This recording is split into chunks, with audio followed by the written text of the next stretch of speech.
तुमच्या सर्वांचं अगदी मनापासून स्वागत आहे। तर फ्री ऑनलाईन क्लासेस आजपासून आपले सुरू होत आहेत। तर सुरू करण्या अगोदर कोणकोणत्या वस्तू आपल्याकडे पाहिजेत त्याच विषयाचा पहिला आपला व्हिडिओ आहे।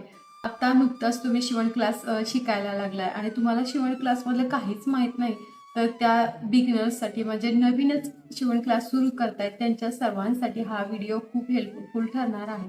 याच्यामध्ये आपण सगळ्या वस्तू दाखवणार आहोत ज्या आपल्याला शिवण क्लाससाठी उपयोगी पडणाऱ्या आहेत। आणि आता शिवण क्लासचं मोठं रूपांतर फॅशन डिझायनिंगमध्ये झालेलं आहे। म्हणजे हा कोर्स करणं सगळ्यांसाठी खूप महत्त्वाचं झालेलं आहे। तर शिलाई क्लास किंवा शिवण क्लास करण्यासाठी आपल्याला कोणकोणत्या गोष्टीची गरज आहे ते आपण बघूया। पहिली आहे कात्री। तर आपल्याकडे अशी ही कपडे कट करण्यासाठीची कात्री असायलाच पाहिजे। तर ह्या कात्रीमध्ये नंबर असतात। माझी ही उषा कंपनीची कात्री आहे, तुम्ही कोणतीही तुमच्या आवडीने घेऊ शकता आणि हातात घालून बघायची। तुम्हाला जर व्यवस्थित वाटत असेल तर तशीच घ्यायची। 8 नंबर, 9 नंबर, 10 नंबर असे वेगवेगळे नंबर्स असतात। तर तुम्हाला कोणता नंबर सूट होतोय म्हणजे हातात घातल्यानंतर कम्फर्टेबल कोणता नंबर वाटतोय त्या नंबरची कात्री तुम्ही सिलेक्ट करा। तर ही कात्री आपल्याला खूप महत्त्वाची आहे। आणि त्याचबरोबर पेपर कटिंग करण्यासाठी दुसरी एक साधी कात्री आपल्याला लागेल, कारण ह्याच कात्रीने या कात्रीने जर आपण पेपर कटिंग केली तर कपडा व्यवस्थित कट करता येणार नाही। त्यासाठी आपल्याला अशी ही साधी सुद्धा कात्री पाहिजे। म्हणजे आपल्याकडे 2 कात्री पाहिजेत, एक पेपर कटिंगसाठी आणि एक आपला ब्लाउज पीस किंवा ड्रेस वगैरे कट करण्यासाठी।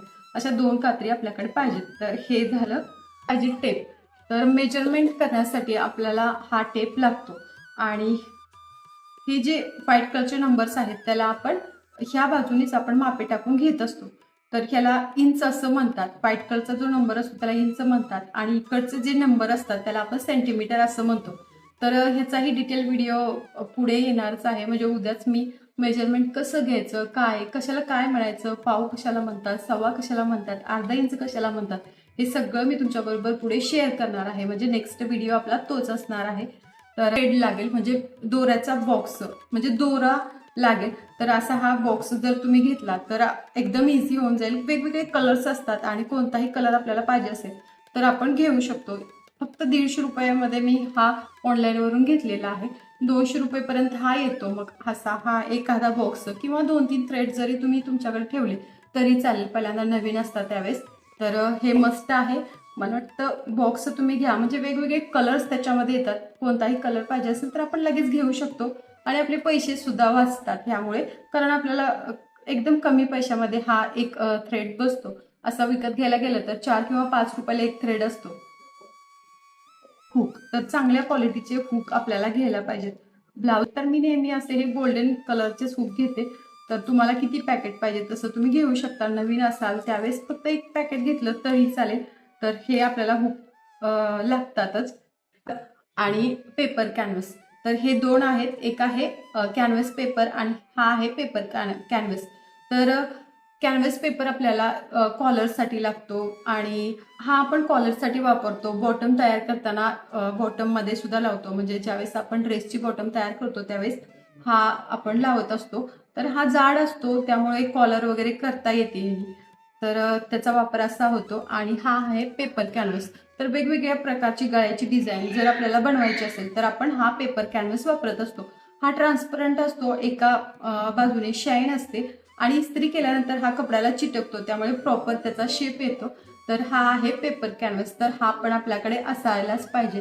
दुसरा एक आहे बॉटमला लावण्यासाठी इलास्टिक सारखा असा हा ह्याच्यासारखा असतो, बॉटम कॅनव्हास म्हणतात। कॅनव्हासचे वेगवेगळे प्रकार आहेत।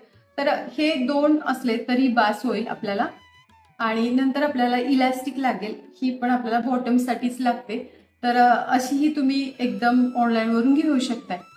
आणि नंतर आपल्याला हात शिलाई करण्यासाठी वगैरे सुई लागणार आहे। तर असा हा सुईचा बॉक्स घेतला की त्याच्यामध्ये वेगवेगळ्या पद्धतीच्या सुई असतात, तर आपण त्याचा वापर करू शकतो। आणि हे बघा, हे खूप महत्त्वाचं आहे। जर आपल्याला दोरा ओवायला दिसत नसेल तर ह्याच्या साह्याने आपण दोरा ओवून घेऊ शकतो मिशनमध्ये। आपल्याला चॉक पाहिजे तर वेगवेगळ्या कलरचे असे हे चॉक भेटतात। तर असे हे चॉक आपल्याला कपड्यावरती लाईन ओढण्यासाठी लागतात। तर आणि खरं सांगायचं तर फ्रेंड्स, मला वाटतं असा हा कलरफुल चॉकचा बॉक्सच तुमच्याकडे पाहिजे, कारण वेगवेगळ्या कलरच्या ब्लाऊज पीसवरती तुम्ही मापे टाकत असता, लाईन ओढत असता, तर त्या लाईन क्लिअर दिसण्यासाठी म्हणून वेगवेगळ्या कलरचे चॉक आपल्याकडे असणं खूप गरजेचं आहे. त्यासाठी असा हा चॉकचा बॉक्स तुम्ही घेऊ शकताय. जास्त महागसुद्धा नसतो. कलरचा एकच चॉक घेऊन आलो आणि आपल्याला ब्ल्यू कलरच्या ब्लाऊजवरतीच टिक मार्क करायचं असेल तर आपण ते व्यवस्थित करू शकणार नाही, म्हणजे उठून दिसणार नाही.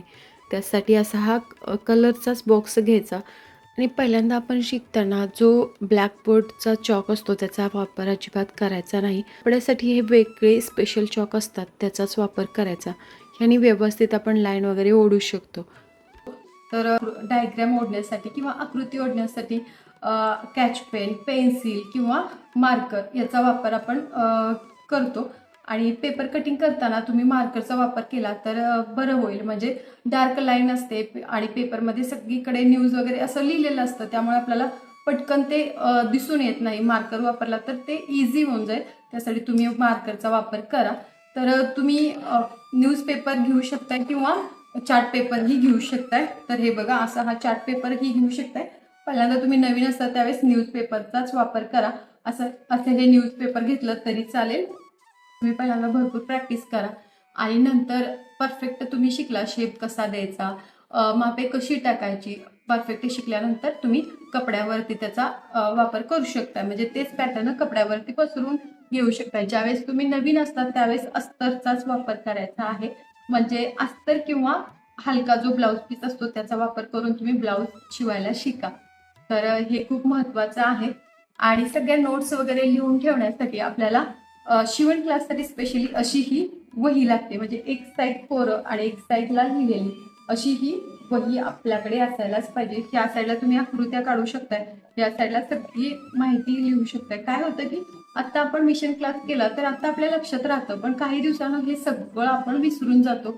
काही दिवसाने म्हणा, काही वर्षाने म्हणा, नंतर कधी तुम्हाला क्लास घ्यावासा वाटला तर हे सगळं आपण आता डिटेलमध्ये लिहिलेलं असेल तर नंतर इझी होऊन जाईल. आणि आपली जी पद्धत आहे ती परफेक्ट आहे फ्रेंड्स. तुम्ही एक जरी ब्लाऊज शिवून बघितला किंवा एक जरी ड्रेस शिवून बघितला तरी तुम्हाला समजेल की किती परफेक्ट पद्धत आहे ती आपली. ज्यावेळेस आपण ब्लाऊज कटिंग करतो, अस्तरवाला ब्लाऊज कटिंग करतो, त्यावेळेस आपल्याला हा फॅब्रिक ग्लू लागतोय. कारण की पटकन जर आपल्याला ब्लाऊज शिलाई करायचा असेल, नवीन असतो त्यावेळेस कपडा मागे पुढे होतो, तर आपण काय करायचं की जो आपण अस्तरचा भाग कट केलेला आहे तो घ्यायचा आणि त्याच्या गळ्याच्या भोवती असा हा गम लावायचा आणि नंतर तोच कपडा आपण मेन जो ब्लाऊजचा पीस आहे त्याच्यावरती पसरून व्यवस्थित ठेवायचा. तो चिटकला जातो आणि कटिंग करायला इझी होऊन जातं. म्हणजे अजिबात तुमची मापे चुकत नाही. म्हणून हा गम खूप महत्त्वाचा आहे. दुसरी एक गोष्ट शेअर करावीशी वाटते की तुम्ही आता स्टिचिंग करत असाल, त्याच्यामध्ये एक्सपर्टसुद्धा असेल, पण तुम्हाला जर फटाफट ब्लाऊज शिलाई करून तयार पाहिजे असेल तर तुम्ही हा गम वापरू शकता. म्हणजे काय की आपण 2-3 प्रकारचे ब्लाऊज पीस कट करून ठेवतो आणि नंतर शिलाई करायला घेतो. त्यावेळेस या गममुळे तुमचे काम खूप इझी होऊन जातं. ते कसं बघा, ज्यावेळेस आपण अस्तर कट करतो त्यावेळेस तेच कापड आपण ब्लाऊज पीसच्या मेन कपड्यावरती पसरून ठेवत असतो, तर ते इकडं-तिकडं होतं आणि जास्त वेळ लागतो ते कापड सेट करण्यासाठी. आणि जर सिफॉनचं कापड असेल, सुळसुळीत कापड असेल, तर ते व्यवस्थित आपण पसरू शकत नाही, म्हणजे जरा वेळ लागतो. तर त्यामुळे गळ्याच्या साईडने, मुंड्याच्या साईडने आपण हा गम वापरायचा आणि ते अस्तरचं कापड त्या मेन ब्लाऊज पीसवरती पसरून ठेवायचं आणि त्याच्यावर घड्या पडत नाहीत. अगदी फटाफट तुम्ही ते कट करू शकता आणि नंतर इझिली ते तुम्ही शिलाईसुद्धा करू शकता. एक ब्लाऊज शिलाई करण्यासाठी 1 तास, 1.5 तास लागत असेल तर एक 45 मिनटात तुमचं काम हे होऊन जाईल. म्हणजे एवढी इझी प्रोसेस होऊन जाते. आणि ह्या फील्डमध्ये कसं आहे, तुम्ही कितीही एक्सपर्ट असू द्यात, पण शिकण्यासाठी भरपूर काही असतं.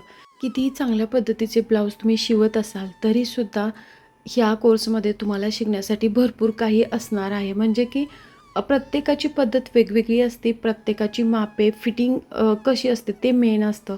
आणि ह्या टेक्निकने जर तुमचे ब्लाऊज अगदी व्यवस्थित बसत असतील तर ही टेक्निक शिकायला काहीच हरकत नाही मला वाटतं.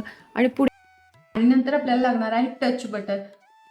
तर हे ब्लाऊजमध्ये आपण इथं ब्लाऊजच्या इथं लावण्यासाठी टच बटनचा वापर करतो, जेणेकरून जी पट्टी असते ब्राची ती बाहेर येऊ नये म्हणून आपण ह्या टच बटनचा वापर करत असतो. तर हे मस्ट आहे, हे पाहिजेत आणि लहान साईजचे टच बटन आपण घ्यायचे आहेत. आणि जी आपली पायपिंग आहे ते करण्यासाठी आपल्याला असा हा दोरा लागतो. तर ह्या दोऱ्याचा वापर सुद्धा आपण करू शकतो. पहिल्यांदा तुम्ही साधी पायपिंग केली तरी चालते, म्हणजे कपड्यावरती, आणि नंतर काही दिवसांनी तुम्ही ही दोऱ्यामध्ये म्हणजे कपड्यामध्ये दोरा घालून जी पायपिंग केली जाते तशा पद्धतीची पायपिंग सुद्धा करू शकता. तर ती म्हणजे पट्टी. तर लाकडाची पट्टी वापरली तरी चालते किंवा अशी ही पट्टी वापरली तरी चालते. तर पट्टी आपल्याला पाहिजेच.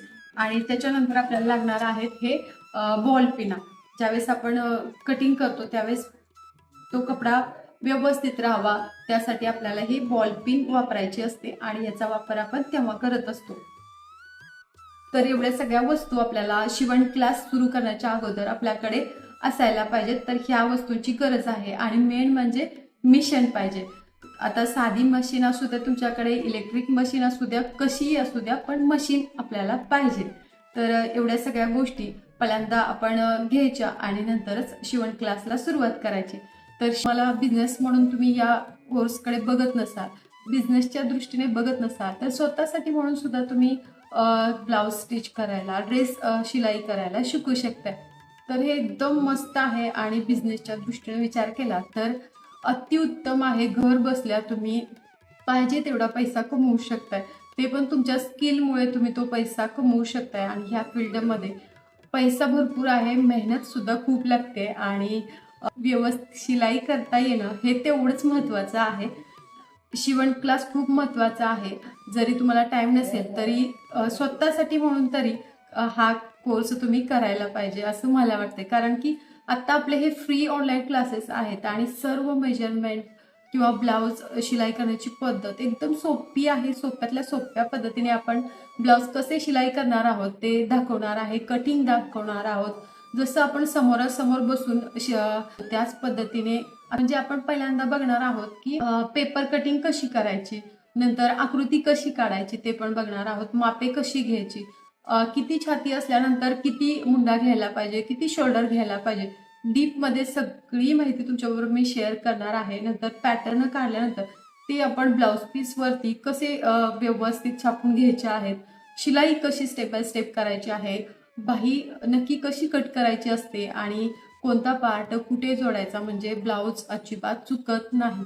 ब्लाऊजमध्ये बऱ्याचशा चुका होतात, म्हणजे बऱ्याच जणांचे शोल्डर पडतात, मुंडा कचतो, काखेत फुगा येतो, बरेचसे प्रॉब्लेम्स असतात. पण सगळ्या प्रॉब्लेमवरचं सोल्युशन आहे आपले हे फ्री क्लासेस. तर तुम्ही एक जरी व्हिडिओ पाहिला तरी तुमच्या लक्षात येईल किती समजून व्यवस्थित सविस्तरपणे आपण इथं सांगतोय. व्यवहारांना फक्त क्षणी लक्षात यावं या पद्धतीने सांगण्याचा प्रयत्न माझा सुरू आहे. आणि अगदी सोप्यातली सोपी पद्धत मी तुमच्यासाठी घेऊन आलेले. काही प्रॉब्लेम असेल तर तुम्ही कमेंट्स करू शकताय. शिवण क्लास करणं खूपच मजेशीर आहे. पहिल्यांदा तुम्हाला वाटेल अवघड आहे अवघड आहे, पण एकदा का तुम्ही त्याच्यामध्ये शिरला, म्हणजे तुम्ही एखादा ब्लाऊज व्यवस्थित शिलाई करून बघितला तर तुम्हाला एकदम आनंद होईल आणि तुमचा कॉन्फिडन्स वाढेल आणि तुम्ही अजून तुम्हाला वाटेल की आपण अजून वेगवेगळ्या पद्धतीचा ब्लाऊज शिकायला पाहिजे किंवा शिवून बघायला पाहिजे. ज्यावेळेस तुम्ही शिवण क्लासची सुरुवात करता त्यावेळेस साध्या ब्लाऊजपासून सुरुवात करायची आहे. तर पहिल्यांदा आपण स्वतःचा ब्लाऊज शिवून बघायचा आहे. जर तुम्ही दुसऱ्याचा ब्लाऊज शिवला आणि तो व्यवस्थित बसला नाही तर ते म्हणतील की इथं असं झालं, तिथं तसं झालं, हे लूज आहे, ते लूज आहे.